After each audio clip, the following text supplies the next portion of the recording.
Okay, well, good morning, everyone. Good morning, afternoon, and evening, actually, and welcome to Climate Week's virtual session on the path to decarbonization, the role of standards in maximizing impact.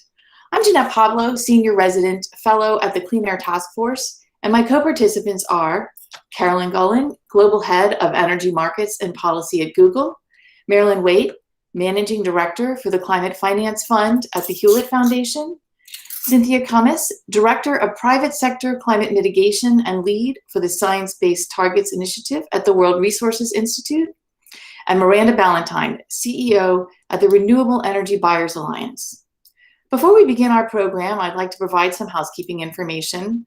This session is being recorded and all attendees, other than the panelists, are muted.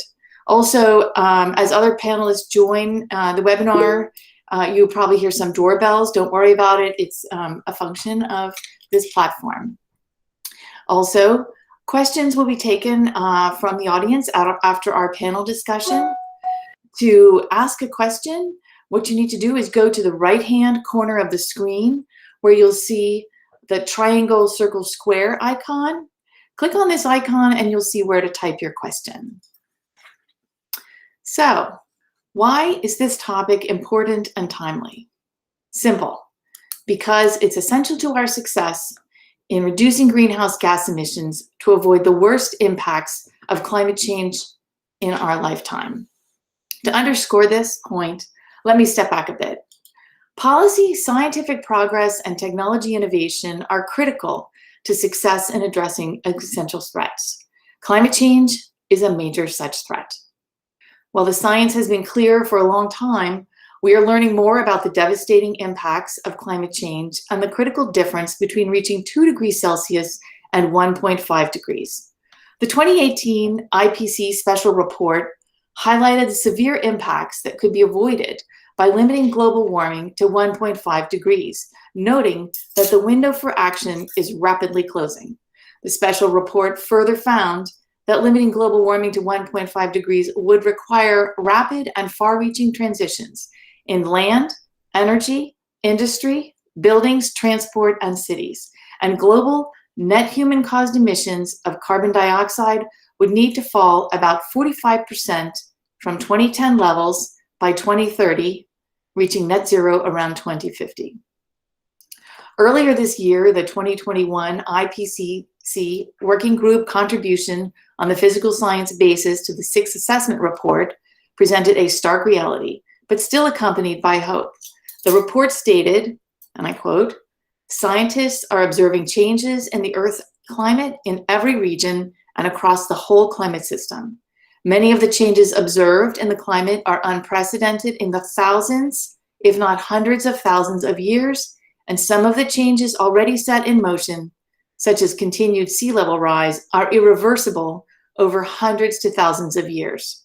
However, strong and sustained reductions in emissions of carbon dioxide and other greenhouse gases would limit climate change." The 2021 report further observed that over the next 20 years, global temperature is expected to reach or exceed 1.5 degrees without strong and sustained reductions. As stated by the International Energy Agency, no single fuel or technology can enable the entire energy sector to reach net zero CO2 emissions. Success depends upon a wide range of fuels and technologies tailored to individual parts of the energy sector and to country-specific circumstances. And focusing on the important role of electrification as central to decarbonization, the IEA notes in its sustainable development scenario that electricity in final energy demand grows from 20% today to nearly 50% in 2070, contributing almost 1/5 of cumulative CO2 savings. To get some perspective, this expansion is equivalent to the current annual demand of Mexico and the United Kingdom every single year between now and 2070. To achieve net zero climate goals by mid-century, deployment of a wide range of zero carbon technologies, both in the US and globally, will need to be scaled up at unprecedented rates. This will require advancement in the clean energy innovation pipeline and policies to support this advancement. The role of corporate and government procurement in stimulating zero carbon technology advancement and creating markets is not to be underestimated. Voluntary clean energy buyers, such as businesses, cities, and other public and governmental entities, have contracted for more than 42 gigawatts of new wind and solar in recent years. A joint initiative of the World Resources Institute and the World Business Council for Sustainable Development, the Greenhouse Gas Protocol Corporate Accounting and Reporting Standard was first published in 2001, revised in 2004, and the corporate guidance was amended in 2015. It has become the preeminent standard-setting organization in the field of greenhouse gas accounting. Here is some information about demonstrating the power of corporate procurement and the impact of the Greenhouse Gas Protocol. The commercial and industrial sectors are responsible for about 2/3 of the world's final electricity demand. As of 2017, corporate sourcing of renewables was already taking place in 75 countries, about 40% of the Paris Accord signatories. More than 90% of Fortune 500 companies reporting to the CDP use the Greenhouse Gas Protocol. In the US, the information technology sector continues to represent the highest procurement by volume, but the industrials and materials market was the top sector for buyers in 2020. For new buyers, sorry. Last year, the 10 companies responsible for the most contracted renewable capacity reflect a wide range of businesses. They were Amazon, Google, Verizon, McDonald's, Facebook, General Motors, Nucor, Everest North America, Lowe's, and Nestle's. And 2020 was a record-setting year for corporate renewable energy procurement, notwithstanding the COVID-19 pandemic. Globally, corporations purchased a record 23.7 gigawatts of renewable energy, and in the US, according to the REBA Deal Tracker, large corporate energy procurement exceeded 10 gigawatts of renewable energy. At Clean Air Task Force, we are responding to the science and the power of corporate procurement. CATF's Next Gen Carbon-Free Electricity Procurement Initiative is designed to accelerate decarbonization of the electric grid. Our goal is to facilitate transitioning corporate and government purchasing beyond renewable energy credit accumulation to purchasing strategies that seek all types of zero carbon generation technologies, maximize immediate carbon reductions by linking corporate carbon emissions directly to carbon-free credits, and expand the market for zero carbon electricity technologies, including renewables. We believe this policy evolution would better reflect today's science and clean energy technologies. Of course, as with any transition, there are challenges. For example, key proponents include very sophisticated IT companies, but we also need an approach or range of approaches that enable all corporate buyers to participate in carbon-free procurement, regardless of market structure, size, or business model. Today's panel will explore how standards, science-based targets, and clean energy technologies can deliver the strong and sustained reductions necessary to avoid the worst impacts of climate change through the power of corporate carbon-free procurement. Okay, I now invite each of our panelists to provide a short statement, including your organization's role in this topic. And I would like to start with you, Marilyn, who is, of course, the Global Head of Energy Markets and Policy at Google. Thank you. Thank you. Thank you so much for having me. I'm actually really excited about this conversation. It's very timely, I know, for all of us in the buyer community as we're wrapping our heads around what to do next. And I'm glad to have Miranda and my fellow colleagues on board. And I'm just really proud to be in an all-woman panel today. And I would say that is an advancement in and of itself in the energy space. And so thank you for that. My hope here today really is to offer a very practical business experience and point of view and the role that businesses play in decarbonizing our economy. You know, we are both a major buyer of electricity and we're also a solution provider at Google. And we have to look at what's going to happen over the next 10 years in our economy and where the conversation is in our economy and where the collective effort is in our economy and plan for that and strategize for that and really operate within a world that we all operate in that sets the bounds and really sets the tone for what we're doing collectively. And as the policy director, I'm always thinking about how we improve our collective voice, our collective action, and target our work as the buyer community to really drive change. And I think what we've seen in the past 10 years is that the conversation has changed, and the goal has changed, and the agenda has changed. Standards have played an incredibly important part in driving what the buyer community does and where the buyer community invests and what we tackle together in terms of policy, right? And they have done their job as a result of standards like, the greenhouse gas protocols and net zero. We have, as a community, have been able to go out and collectively purchase renewables and drive down the price of renewables and allow for the renewable energy market to flourish for all customers.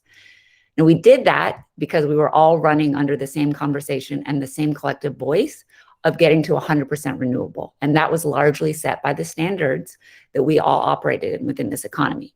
I think what we're recognizing now is that that's not enough. The fact is, it's just not enough, and we need to do more. And the speed at which we need to decarbonize the grid needs to increase rapidly. And the solutions that we need to decarbonize the grid are more than just solar and wind. And so we need the standards to change. We need the conversation to change. We need the collective action to change so that we're all focused on rapidly decarbonizing the grid in a cost-effective way.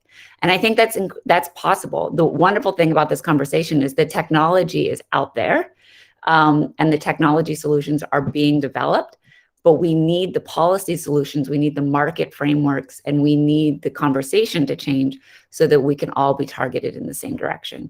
And so today, I'm just really thankful we're having this conversation, and I hope to be able to give that lens through our personal story also, of how we've evolved in this standard setting, how we've gone from net zero to 100% renewable and now focused on 24/7 zero carbon, for all of our footprint, and how that plays in this is really a reflection, I think, and a mirror of this entire evolution. So really happy to be here today, and hopefully we'll solve this within the next hour, right? That's the agenda.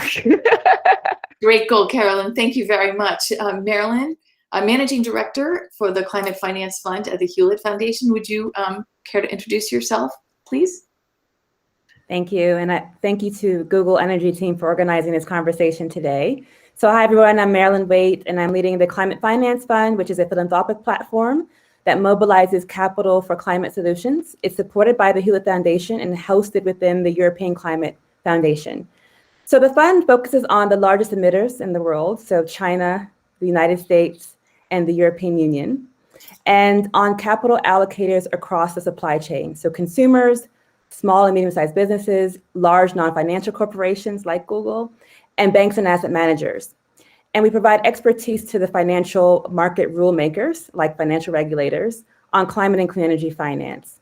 There are two pillars to the work. So the first is innovative finance, what we can do to prove to the market that something should be or is investable, bankable, financeable. And the second is the systemic decarbonization of capital, which is a mouthful. But essentially, how do we move the carbon or the greenhouse gas emissions out of our financial system, out of the transactions, towards the true mitigating and resilient solutions that we need to solve climate change? So it's the latter that brings me here today to talk about the role of standards, which are enormously important in decarbonizing the financial system. Thank you. Okay, thank you, Marilyn. Cynthia Cummis, Director of Private Sector Climate Mitigation and the Science-Based Targets Initiative Lead at the World Resources Institute. Would you care to introduce yourself, please? Thank you, and welcome. Yeah, hi, everybody. Great to be here today, and standards are one of my favorite topics. I've been working on between the Greenhouse Gas Protocol and the Science-Based Targets Initiative. I've been working on standards for a few decades now. I put in the climate action space, I would put standards in these two categories of like a measurement standards and performance standards. I think it's helpful to see these things in buckets. And GHG protocol is a measurement standard, and PCAF is a measurement standard, and things like science-based targets that define best practice is more like a performance standard. I think GHG protocol has been so valuable in this climate action space and just creating this common language that we all speak, where we can all speak about emissions the same way, and has defined these scopes, scope 1, 2, and 3, the boundary of corporate inventories or a product inventory. And so we can create consistency and comparability. And the performance standards play a very different role in defining best practice and incentivizing ambition and providing clarity to the marketplace. I guess both types of standards really have played that important role of providing clarity to the marketplace and enabling action. But agree with Caroline just about this role for them both, that they need to evolve as the landscape evolves. Standards, generally, when you think of a standard, they need to really stand the test of time. But I think in the climate action space, they also have to evolve as the landscape evolves.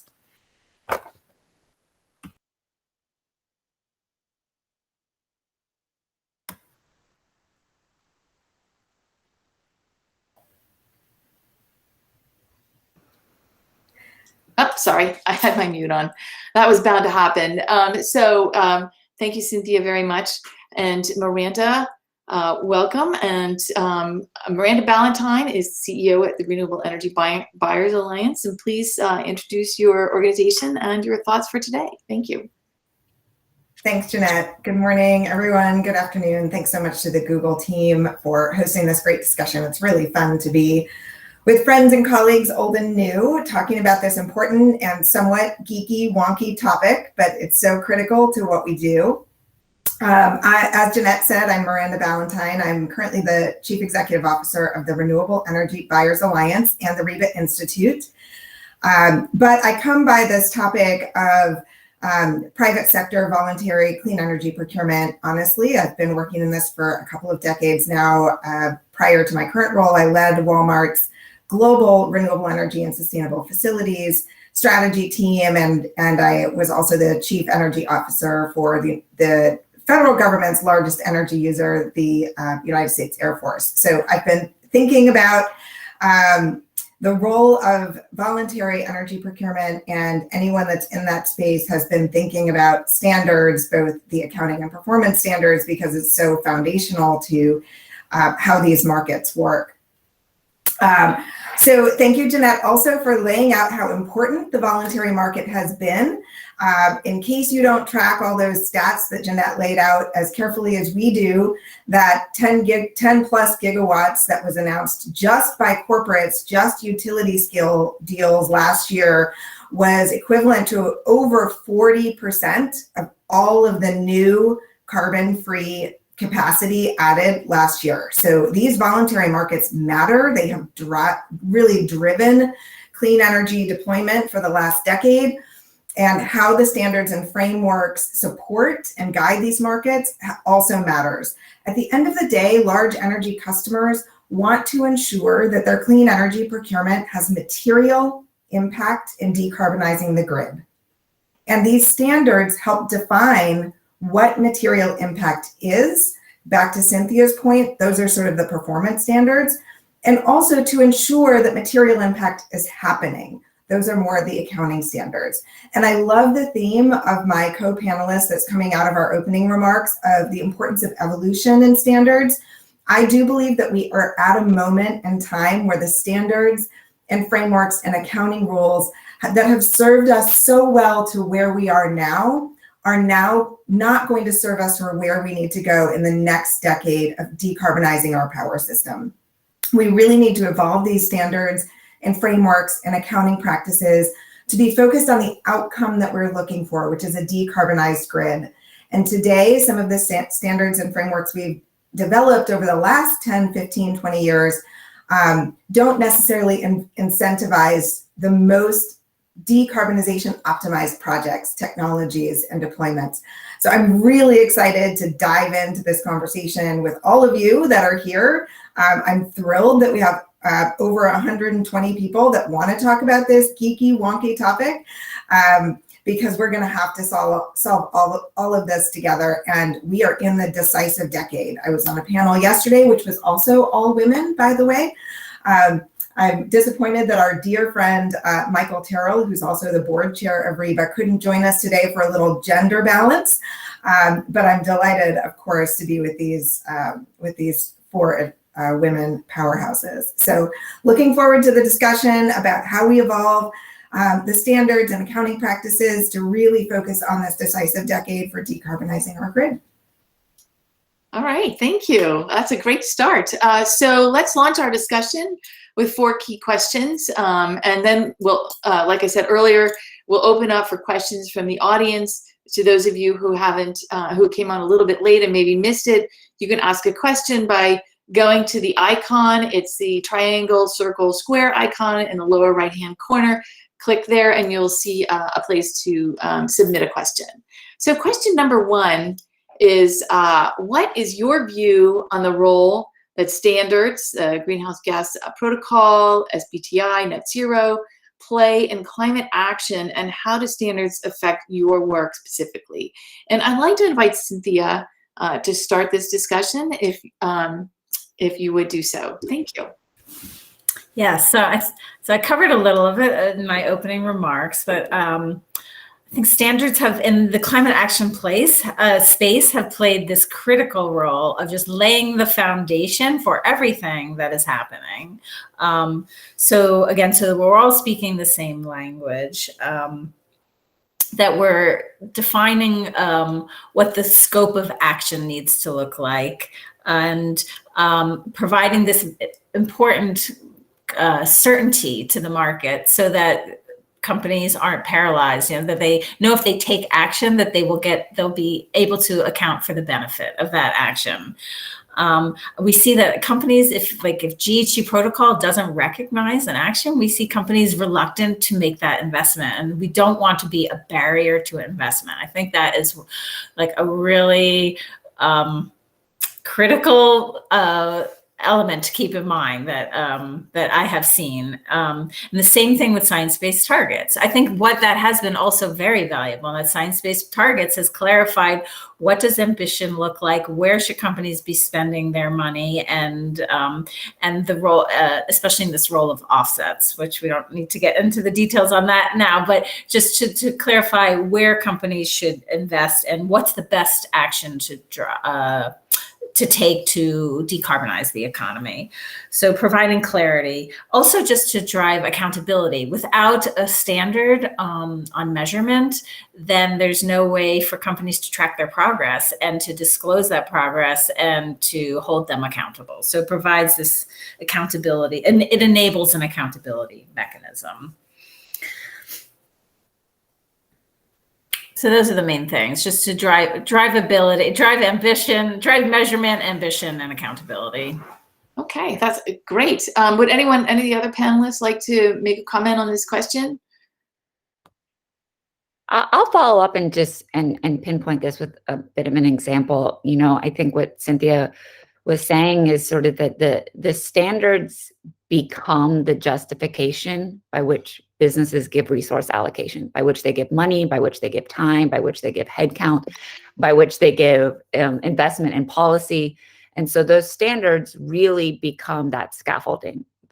So as a business, when you're going in to present your portfolio of investments, or where you want to grow your company, you want to grow 3 to 5 people in this policy space, you want to grow your procurement team by X amount, you want to be able to procure X amount of megawatts over the next couple of years, you do that with the understanding that you're going to get credit, and that's going to have meaningful impact in the economy, and you're going to be recognized for that. And that's just the reality of the situation.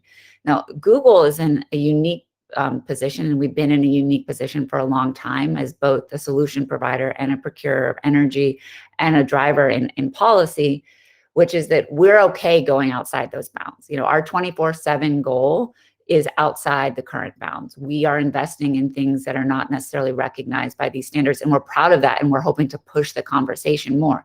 But for most buyers, and I sit with Miranda and I serve as the policy chair on REBA, for most buyers, they are working just to get within their company the ability to do anything inside the standards box, right? And so they're working full time just to work within that conversation. And so if that conversation is limited in one pathway, the collective action is going to stay on that one pathway, and the finance is going to stay on that one pathway, and the people working in this space are going to stay on that one pathway. So as businesses are the engines that invest in decarbonizing the economy. And if we fuel that engine with just one approach, that's all we're going to get to. And so I think that, when we think about that, we really need to say, okay, the engine needs to get much bigger and we need to fuel it with more opportunities, right? Thank you for that valuable insight into how businesses work, especially businesses that aren't like Google, which is probably the vast majority of them. Let's see, Miranda or Marilyn, do you want to comment on either one of these? Yeah, Jeanette, I thought I would maybe provide just a very practical example for our audience of how what Cynthia and Caroline just laid out can play out in the marketplace. And this is actually a real example. So there is a corporate off-taker who worked with their local utility to invest in a long-term purchase agreement for an existing hydropower plant. By doing so, they were able to avoid the development of a gas peaker plant.